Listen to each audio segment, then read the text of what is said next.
big spoiler alert for anybody watching. Um, it's not a spoiler-free review. It's just all spoilers. Just a deep dive into the movie. Just want to talk about it. Throw my thoughts on the screen. No script whatsoever. I'm just talking about the movie I just saw yesterday. Good evening, everybody, and welcome in on this beautiful Monday evening where we will review the movie Elvis, made by Baz Luhrmann. Do I say that right? Baz Luhrmann? Yes, Baz Luhrmann. I just saw the movie yesterday. I've been very late in seeing it, which is totally my fault. I couldn't see it in theaters at the time, so I rented it at home, saw it here, and it was amazing. I really wanted to see it for a long time now. It is a biopic, of course, but it is a very, how do you say it, choppy. It's been edited in a weird way. I don't know if that is Luz. But we start off the movie with, not really with Elvis. This is a perspective of his manager at the time, which was Tom Parker. I really didn't know that much about Elvis before watching this movie. So, of course, we all know one or two things about Elvis. His music, we know Elvis Presley. Everybody knows Elvis Presley. But we don't know his life. We don't know his story. I didn't know his story, and I didn't know about his manager, Tom Parker. I knew nothing about him. So it was funny to see Tom Hanks in a fucking fat suit, which works, apparently. You wouldn't think it would work, but it works. He plays Tom Parker very well, might I add, and it's from his perspective that we meet these characters and see the story of Elvis. So it's not from Elvis's perspective, but from the perspective of Tom Parker, mostly. Of course, we see bits where Tom Parker isn't there, and we see Elvis perform. Elvis is played by Austin Butler here, which is great. He looks, not exactly like Elvis, but he has the looks. For real, he does have the looks. He looks really like Elvis Presley. And fun fact, the first couple of songs in the movie, he sang himself. So you would think they would record, do Elvis's real voice, but no. He went out of his way and recorded himself. Anyway, we pick up where he starts his first song. He's very nervous. I don't know what the place was called, Hey something, in country music. And his whole thing was, of course, if he didn't move, he couldn't sing. And Tom Parker says he just saw a star being born right there in front of his eyes, and he wanted to just recruit him right away. There are a couple things in this movie that are not accurate for the real thing, but those are small things, like when Tom Parker talks to Elvis about making him a star. They do that in a Ferris wheel. That's not accurate. It wasn't in a Ferris wheel. Those are small tidbits that don't have to matter. The scene was made greater because of it. Anyway, Elvis really wants to go big, and Tom, tells him he has all the goodies and all the possibilities to make Elvis a huge star. Eventually, of course, he does. It has to do 2 decades in one movie, so the pace is very fast in the beginning, so sometimes you gotta stand still and think, all right, we're here now, and really focus on what we missed, because Elvis's life obviously has been longer than 2.5 hours, so you had to put 20 years of Elvis' life into this movie, which he did good. They all did great. Austin Butler went so far in playing this role that he didn't see his friends, family, or girlfriend at the time for 2 years straight, which is a long fucking time. He really gave a lot, because he said there was a lot of pressure on him to play this role, which obviously that's true, because he's got to play somebody that everybody knows. His wife, Elvis's wife, that was portrayed in the movie, I believe by Olivia DeJonge. I don't know if I say that correctly. I'd have to look that up. But she's still alive. Like she's 77 right now. And he knew, and his daughter, of course, Mary something. Let me look that up real quick.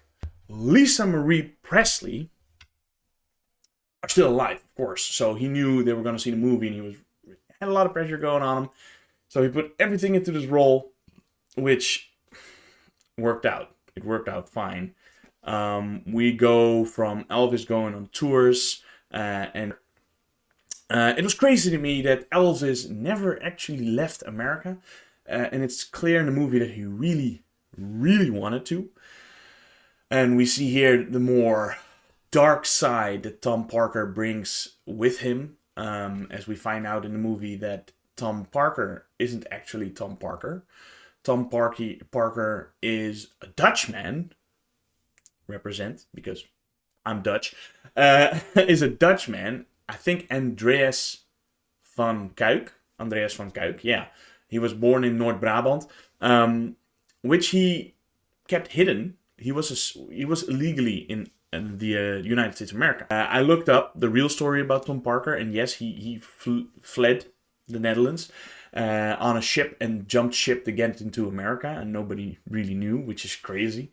But we learn more tidbits about him, that he's really not the man you think he is, and because of him not being able to leave the country because he's illegal, he doesn't want Elvis to leave the country because Elvis is his most prized property. He took 50% of everything that Elvis made. He got that. That's just a shit ton of money. It is so much money. And he really pulled, well, he was not really a puppet master, because, of course, I read the real Tom Parker story also. And he had two sides. As Priscilla Presley puts it, he was a sweet man, a nice man, a good man, which was there for Elvis as well. But the business side of Tom Parker was somewhat darker.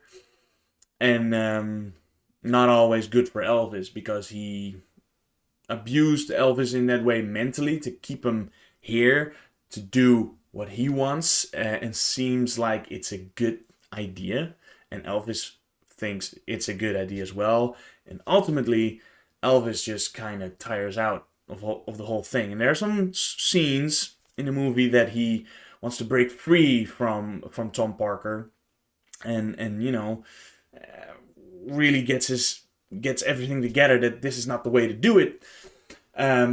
And the whole world also wants to cancel Elvis on this part, because apparently his dancing while he sings, of course, makes all the women crazy. I feel like it's true to life that really happened, but I don't know. But his dancing made the women all crazy and made him love him.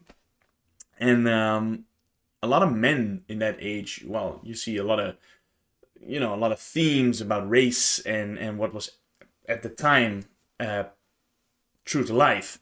And they want to cancel him for the movement because it looks, they make some statements about that, what it looks like. They won't, at that time, they didn't accept the gay community, and they thought it looked like that. Dancing on stage, which wasn't good. And Elvis took a lot of inspiration from the black community as well, from the music, which is amazing.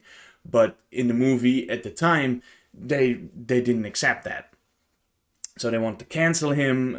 They put a lot of pressure on Tom Parker as well to make him stop doing that. And it all sends Elvis into a spiral that he wants to break free, because he listens once and gets into a tuxedo where he can't move in and needs to sing Hound Dog to an actual dog, which was just very embarrassing. Right here, Elvis should do his thing, and Tom Parker was just thinking about the money, as he often does. He tries to be there for Elvis's mom as well, and Elvis's dad. He makes Elvis's dad the financial guy from the Presley estates. I feel like Tom just did that to please Vernon. Vernon Presley was his father. Um, because the movie doesn't make it look like Vernon is really good at his job. I don't know how it really went, but the movie makes it look like Vernon is just a sweet guy, and he's here for the ride. Elvis's mom, however, is against the whole thing in the beginning of the movie already. I know Elvis had a really troubled relationship with his mother in real life too. His mother started drinking. I don't know if that's really true. In the movie, they make it look like when Elvis goes abroad for the army for 2 years, she drinks herself to death. I don't know if that's true. If she did that in real life because of Elvis, I know she died of alcoholism. I know she dies very young.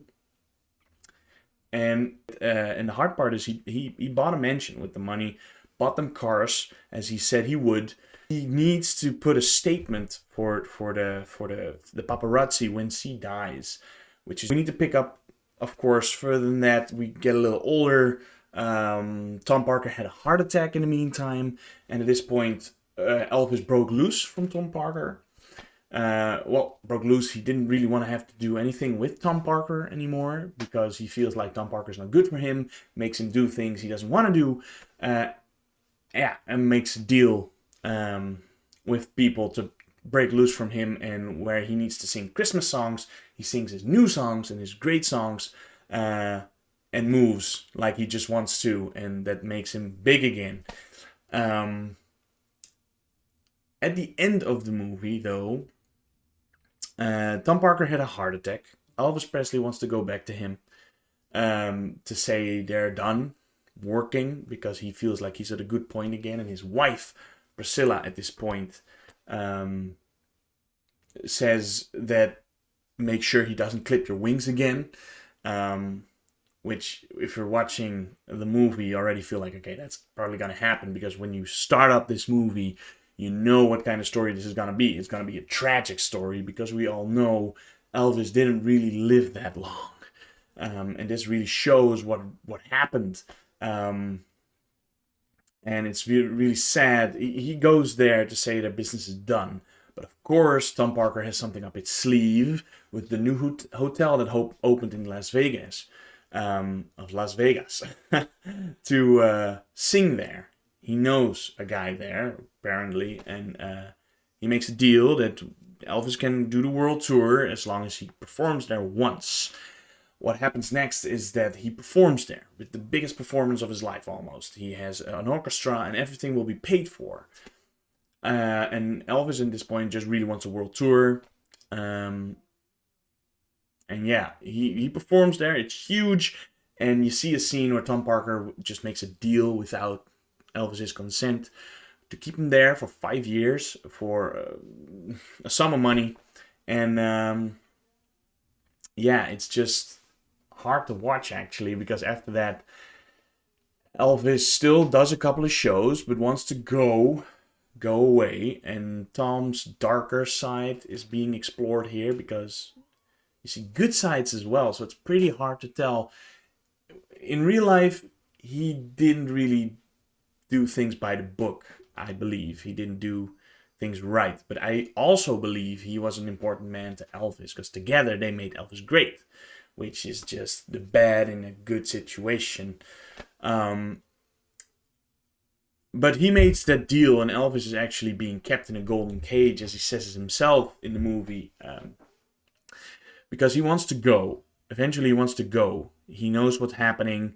It's not going very good for him. He's being tired out. His wife leaves him because he wants to tour, and Tom Parker makes sure that he tours the US, not the world, the US, so Tom Parker can still keep him there on a leash.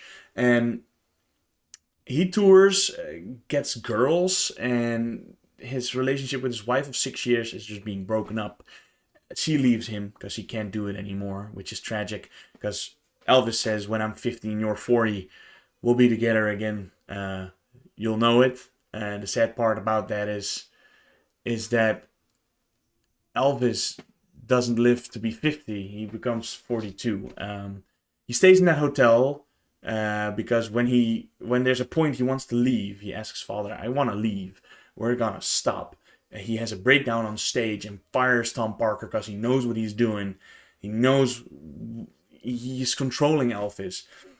And at this point, Tom Parker knows and goes to Vernon, his dad, who is still his financial supporter at this point, of financial controller, and says what everything costs him to get back. Tom Parker wants all the money he spent on all the promotional material back, which is $8 million or something at the end. I don't know the exact amount anymore, but they're broke. Elvis is broke, and Elvis doesn't believe they're broke, and he gets mad about it, has a conversation with Tom Parker again, and Tom Parker, as he does, has a good mental hold on Elvis and talks him into staying again. He can't leave. He doesn't leave, which then leads into a very sad scene where Elvis is in the car with his wife, his ex-wife at this point, sees his daughter again.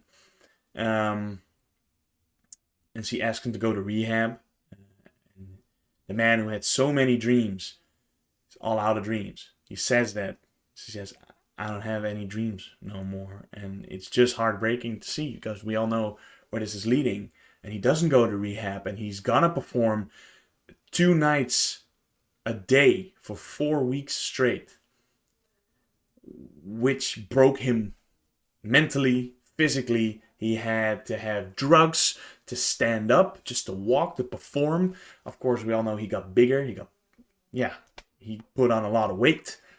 Didn't look as good anymore, was rambling on stage, and he just went into a spiral all the way to what we see at the end of the movie, where he dies at 42 and makes one last performance as his bad-looking self, and it's just very tragic to see him like that. And Tom Parker actually lived to be 87, I believe.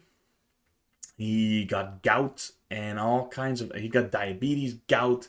He didn't live a very nice life at the end. He got very sick and gambled all his money away. At his funeral, Priscilla still was there, and Priscilla didn't put him as an ugly man. So it's really hard to see what kind of man Tom Parker really was. Was he a villain? Some ways, yes. But did he do good as well? Yes, as well. It was a really yin-yang situation. At the end, the movie was shown to Priscilla and to, I forgot her name again, god damn. Mary something? Oh my god, I got Lisa Marie Presley, and they loved the movie. It was very hard to watch the scenes with Elvis and the Colonel Tom Parker. But it was a good movie, and they also told Tom Hanks, which he didn't, because he was starting to play the part, that he wasn't the villain everybody thinks he was, which just, makes it hard. The movie still makes him look like a villain. And yeah, Elvis, the movie as a whole, great experience, great movie, 2.5 hours, I believe, and yes, you should have, bought a ticket to this movie in the theaters. I didn't. I would have, but I couldn't go. I rented it for €5, €5, which was worth it. Really. It was worth it. Is Elvis a 10 out of 10? I'm just going to go back to the numbers. Is Elvis a 10 out of 10? It's a really good movie, but I wouldn't say a 10 out of 10. So I'm going with 9 out of 10 because it's still worth your while. It's a great movie about a big icon that everybody knows. So rent this movie, see this movie, and make sure you pay attention. Because if you miss a bit, it goes very fast because it's 20 years and 2.5 hours. So pay attention. It will make sense. It's great. And have a good evening.